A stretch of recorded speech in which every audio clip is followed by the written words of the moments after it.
Welcome back, everyone, to the Ask Dr. Be Good show, where we try to bring you, well, in the past, we used to bring you topics of public education, security, safety, wellness, but we've pretty much been hijacked by COVID.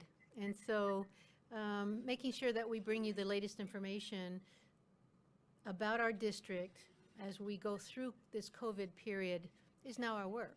And so to make sure that we communicate that on a weekly basis in different ways. This is just one of the many ways that we are doing that. And so before I forget, what I'd like to do is I'd like to show off our senior shirt. We had our graduation, which we had to, again, it was hijacked by COVID twice. The first time it was hijacked in the sense that we couldn't have it in a normal performance hall. And so we were going to have it at Devil's Claw Speedway in Mesquite. And the morning of that graduation ceremony, it was threatening to storm until 1 p.m. and our graduation was at 9:30. So we quickly had to make the decision at, I think it was made at 4:30, 5 o'clock in the morning, to move it into the middle school Mesquite gym, which is a beautiful big location. And so we had to socially distance the chairs and so forth. It was, and I'll tell you, we did not have one COVID case from that. Nothing emerged of anybody being sick. But one of the things that we had for the seniors, besides a beautiful senior cookie and senior water bottles with a, so you see the senior 2020, the one where they were quarantined, that was one of the gifts that we had for the seniors. And so I wanted to show it off. Okay, let me get back in my chair. We have 3 of our staff members that are going to be sharing with us information on the latest updates. And so the biggest teaser that I've put out there is about our calendar. When we returned from district break yesterday at 8 a.m., I at least entered the meeting with the understanding we were opening up on our original date of August 10th. By the end of the day, it didn't end up being August 10th. By the end of the day, as we gathered information that we had from different sources, for example, the fact that only 50% of our computers have been brought back so far. Now, we gave out about 1,200 computers. So we have 500-600 still out there, which means that we're making lots of phone calls first. This week is phone call week. Next week is we're driving to your house week. Even I will be driving to homes where they need Spanish speakers to see about getting the computers back, because we need to update them. We need to clean them up, update them, and frankly, get them ready for either online work or campus work. So please know that if you've not given back the computers yet, we'd ask that you not make us come to your door, because that'll save us a trip. So what we understood also was that we didn't have enough parent voice. Only about 25% of you are answering our surveys. We have 1,600 kids last year. We have 200 or 300 more new people this year. And out of all of those people, we only have sometimes 2 to 3. On one survey, I got 400 responses. But we are not getting enough responses to know how many of you are going to want online and how many of you are going to want in-class instruction. So we have sent a survey through Skyward. It's not a monkey, Survey Monkey, which is most of you understand that's a well-known survey online software site. This is through Skyward, and it's not anonymous because we can't have it be anonymous now. We're to the point that we need to know, are you keeping your kids home or are you sending them to school? So we sent the survey out yesterday, and Margaret Griffith will update us on how many we have so far. And I will tell you, as of this morning, it was only about 250, I think, if I'm remembering correctly, 230 maybe, 230. So hopefully we have a few more, but we need at least 1,500 of you answering your surveys so that we can clearly hear how many to expect in the building. If we're to do social distancing, then we need to know how many classrooms we need. So many things, so many decisions that we have to make are based on student numbers. And if you're not answering your survey, then we aren't getting a clear picture. So because we don't have all our computers back, because we don't have a clear enough picture of how many kids to expect, because we only have 3 weeks before August 10th, we have decided, with the board's permission, to extend our start date till August 24th. It's 2 more weeks. So we can get us a little bit more time to get the numbers straight, to get computers and clean them up and get them ready to give out, whether to kids in the building or kids out of, at home. But we had to move that out. So you're hearing it first here on the podcast, and then we have a parent meeting tonight at 6.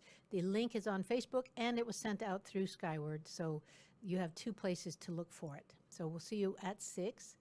And then Ms. Griffith is our enrollment manager, and she's going to share with us, first of all, the survey results, and then she's also going to put out a special request to parents about the online enrollment application. So take it away, Miss Margaret. Thank you. Okay, so our survey about parents wanting to come back to school or not, so far we have 289 responses from parents for students. So of those, I have 76 students say they want face-to-face instruction, and that leaves 213 students for online learning for this coming school year. So that's about 30% in the building. Is that correct? And that's between both Plano and Mesquite campuses. That's not broken down by campus. Do you have a breakdown by campus? I can. Just 1 second. Not readily. Okay. It's just interesting. I like data, so. Yeah. So those numbers are very different than what our surveys were telling us. Because our surveys were telling us that about 40% of you wanted to keep your kids home, and 60% were coming back to school. But now 2/3 of you are saying home. So 158 at Mesquite say online learning. Out of the 233 was total, or 278, sorry, was total. Yeah, my report isn't. It's okay. We'll put that in the comments. How that after the podcast, we'll put the breakdown as we know it so far in the comments. That's just interesting to me. All right. And so, what's your special request? Okay. So my special request is, when we understand what forms we need to begin next school year, in addition to the regular forms that we ask for every year to start school, is that parents go online and complete those. Public schools are guided by the Student Attendance Accounting Handbook put out by TEA and the Commissioner of Education, and this book defines how we support our students in special populations and how we support them in all different kinds of educational settings, and the way we follow protocols and receive funding, and what's auditable documentation for us by the state of Texas. And this handbook tells us about enrollment procedures and enrollment requirements, and that includes registering your student. So that includes where you live, what your health records are, if your student has any medical alerts that we might need to be aware of. Maybe there's a new medical alert this year that wasn't there last year. Maybe you moved over the summer, or you changed your phone number or your email address. That's our way of knowing how we can best serve your student, how we can best communicate with you for emergency situations. So when this COVID case came up in March, it was imperative that we have all student ways to get a hold of parents, and communicate with them was super important. And some people didn't have their information up to date, and this is the best way to do that. So this year, above all years, is even more important to be sure that what data we have for your student is correct. So this enrollment process allows you to look to see what we have and what needs to be changed for you in our system. So walk us through, how do they do that? Okay, so we use our student information system, which is Skyward. Every parent should have a login to Skyward Family Access, and I refer to something called the primary parent in Skyward. So I have family information. Let's say a family has two families. They have a mom and a stepdad and a dad and a stepmom. So the first family that's listed, whoever the first parent is in that first family for Skyward is considered the primary parent. So that primary parent is the one that is allowed to go into Skyward, log into Skyward, and complete the online enrollment forms. And there may be, let's say, 8 to 10 forms probably. And it's really just maybe a check mark box or a signature, and then you click complete and go to the next step. And it really should be a short process. It shouldn't be very long. And we have the primary parent do it so that if other parents were to log in, they're not overriding each other's data. So in the old days, if I'm remembering correctly, about the first or second day of school every year, we would give a paper application to every student, and this is all students, returning students, and they would take it home. Parents would fill it out, bring it back, and we would give prizes to classes that completed it first and all that. Do you remember those days? Absolutely. A ridiculous amounts of paper per student. 21 pieces of paper for a packet. Yeah. Going home. Mm-hmm. So now that has been replaced by 8 pages online of just point and click and sign, right? Right.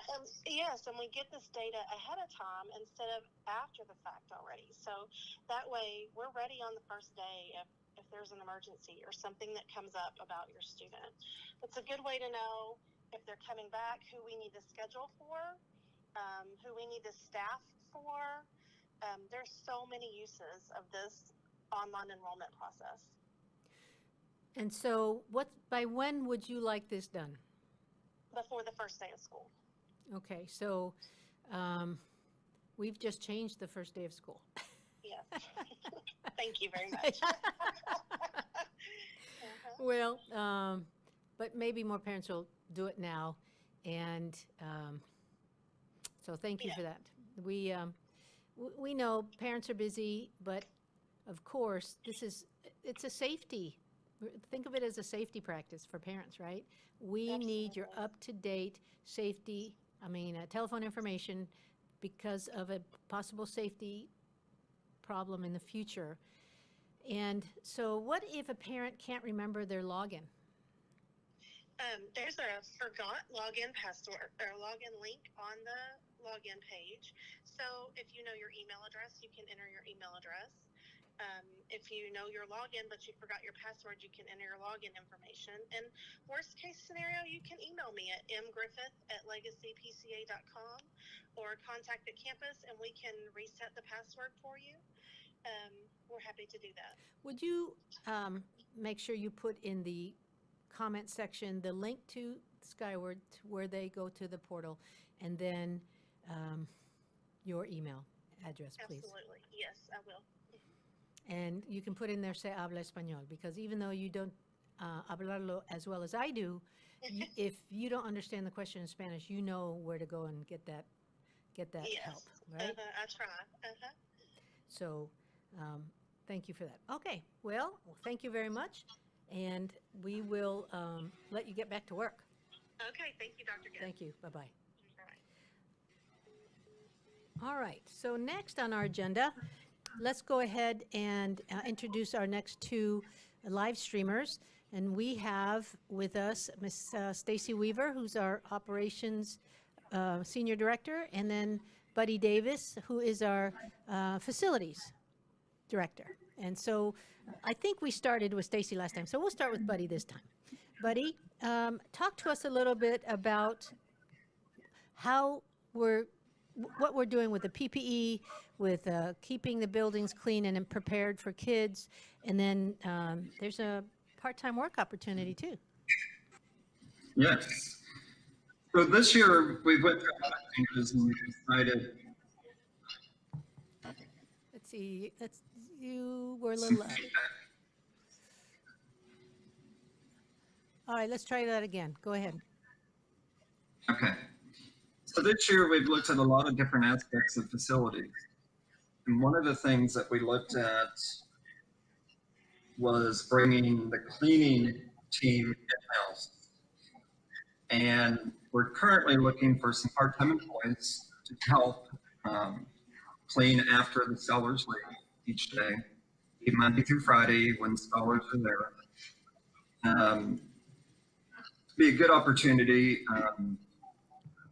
to come in and have a part-time job consistent. So would the hours be like from 4 to 8 or something like that? Yeah, directly, right after school is out and the kids are gone, I would say 4 o'clock to 8 o'clock. Anyone interested in that, we can put my email address in the comment section, and I can give them more information at that time. There will be a place for them to fill out an application online, and then we'll take a look at it and start interviewing and get some of these positions going. We'll have some extensive training for every person, new and existing, following the CDC guidelines. So can you talk to us a little bit about the PPE and about how we would keep, I know we've said it before, but I think we have to over-communicate to parents and staff about all the measures that we're taking to keep buildings super clean. Okay, on the PPEs, we're looking at, or we have in stock, face mask. Our face shields will be here in a few days for each person. We'll have gloves if needed. One of the biggest important part is that we'll have hand sanitizing stations throughout the properties, and also hand washing guidelines for each scholar and staff will be posted in different areas of the building. We'll have signs on the doors, saying mask required, for 10 and above. The most important thing I think everyone's will feel comfortable about is the shields that we're going to be using and the advanced cleaning procedures. We have purchased the hydrostatic spray guns that you see in places like New York City and places like that. Not only will we be cleaning inside, but we'll also be on the outside and the sidewalks and the outside exterior of the building, the doors and handles and things like that. One thing on the restroom cleaning, that will be stepped up to every 2 hours, or as needed, if it needs it sooner. But we'll have those monitored, and I'll have checkoff lists for the staff to utilize and to make sure that everything stays fully stocked and cleaned. So, again, we are doing everything we can to put into place, which means documenting. These things are not just, you're not talking off the top of your head. We actually have a protocol school plan that must be turned into the state of, to the city of Dallas, Dallas County, if I remember correctly, right? Somebody gets to correct me if I'm wrong, but we have, because we have a school in Collin County and we have a school in Dallas County, we have to have a plan that we give to Dallas County because they require it, and Collin County may require it at any time, you know, things change. So we have one of those that has listed all the things that we're going to do to keep not only kids but staff, right? We focus on kids because we're a school district and that's what we have more of, but really our more vulnerable people are our adults. And so making sure that our adults stay safe in an environment with hundreds of kids is our work also, because if we don't have the adults, we can't have the kids there. So it behooves us to have very strongly written and monitored plans that we put into place as soon as buildings open.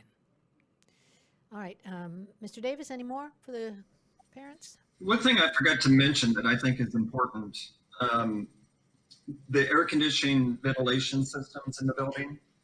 One thing I did not mention that we'll be changing those out on a weekly basis and sanitizing the filters, exchanging those every week in all three locations, or all, I'm sorry, the two locations, all four buildings.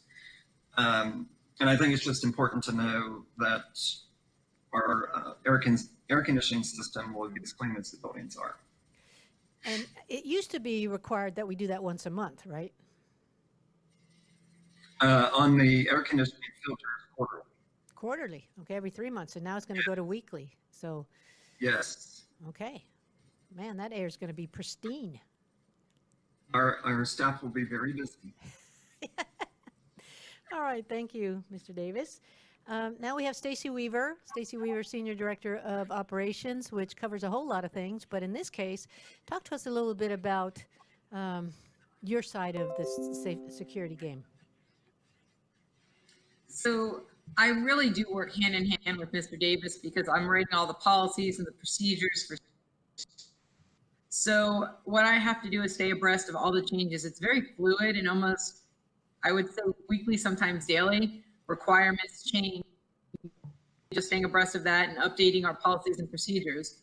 After our board meeting this week and things are approved, we'll go ahead and make that public for our community so they can see really the diligent work that's gone into creating a very safe atmosphere for all stakeholders, students, teachers, and the community. We're keeping everybody's best interest at heart as we make these plans. So I know I talked a little bit about computers at the beginning. Can you talk a little bit about new parents? Because we have new parents that have been encouraged to watch our podcast and look at Facebook. They're getting our messages and our surveys. What do new parents do if they want to enroll, after they enroll their kids and they want to have online home learning? So it's kind of twofold.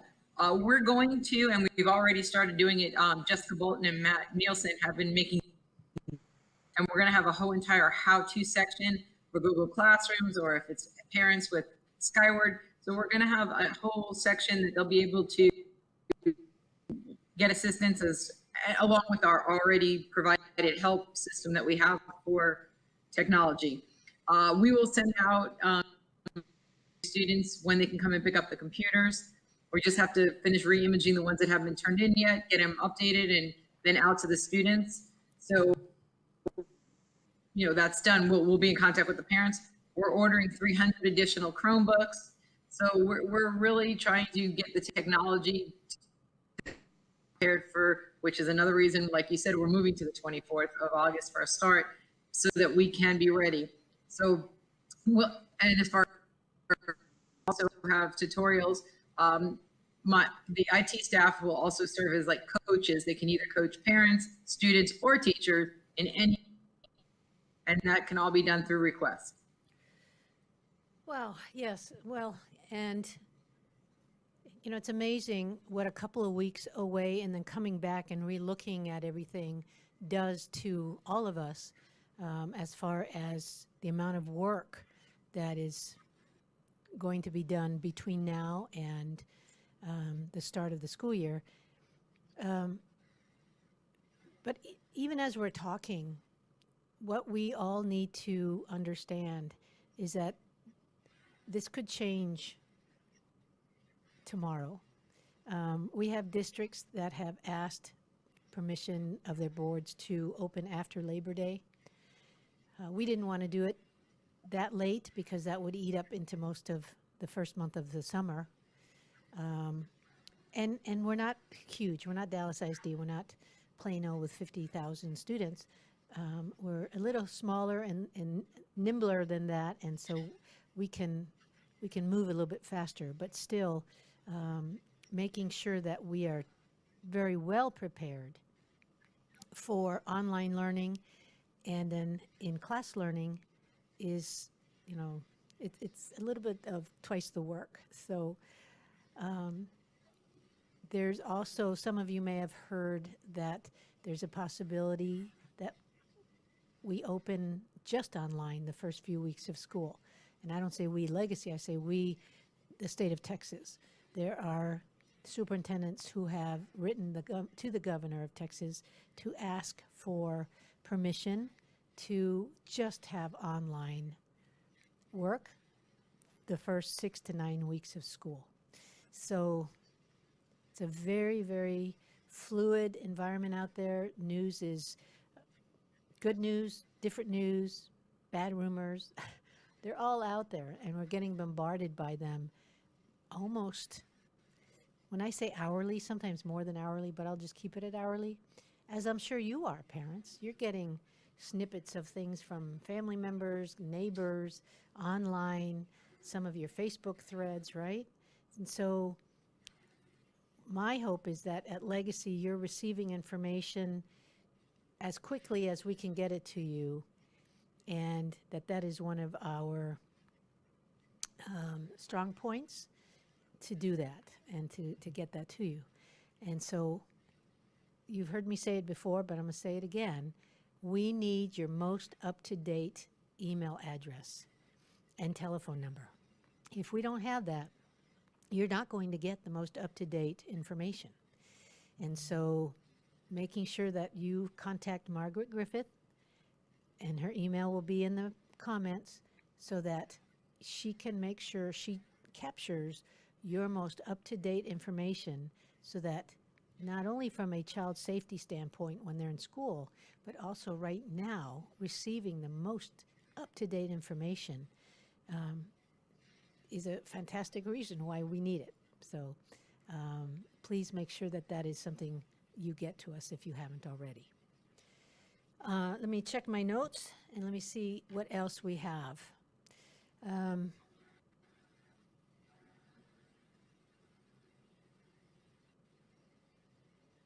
So one of the things that we have been told is that Facebook is not something that all parents have. I won't say a lot do. Matter of fact, we have 3,000 people who follow our page, even though we only have 1,600 kids. So we have people who follow our page and don't have kids at Legacy, but they get information from us that keeps them liking us. And so if you're not part of our Legacy Facebook page, you might consider it. Find up-to-date information. You'll find the cool things that are going on in our world. And we do a Monday post every Monday, which we have now learned to also send out to you through Skyward, because not all of you were on Facebook, we found out. So, and the Facebook is automatically tied to Twitter. So some of you may have Twitter, and that's okay. You're still getting it.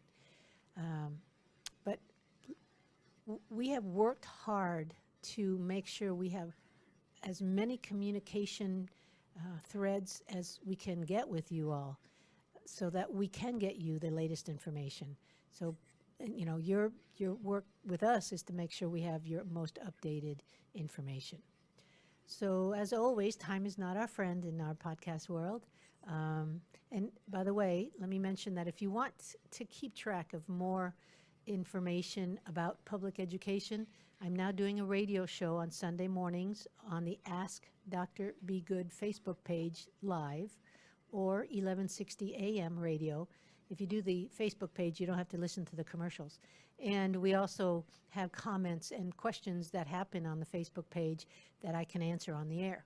So if you're interested in just keeping track and getting stronger in your knowledge around the things that are happening in public education and becoming a stronger advocate for public education, and goodness knows we need as many advocates as we can get now, because we're having, you know, we're having some economic issues that need to be resolved in the next legislative session starting in January.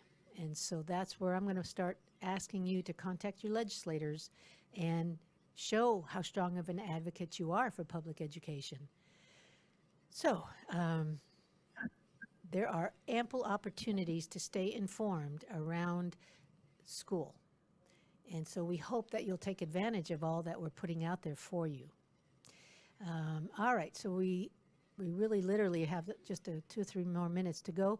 Ms. Weaver, Mr. Davis, anything else that you thought of while one of us was talking? I think you covered it all. I think probably help solidify if there's any other questions. So I encourage parents to definitely join us for our parent meeting. Parent meeting at 6 today for English, Spanish tomorrow at 6 p.m. Same link. Mr. Davis? I think that we covered everything. I can't think of anything else. Okay, thank you. All right, we've come to the end of this week's show. Stay tuned and buckle down. It's going to be a rocky road until school starts. Take care. Thank you for tuning in to the Ask Dr. Be Good show. For more information on Legacy Preparatory Charter Schools, visit our website, legacypca.com, or call 469-249-1099. And remember to like us on Facebook, where we stream live weekly Tuesdays at 3 p.m.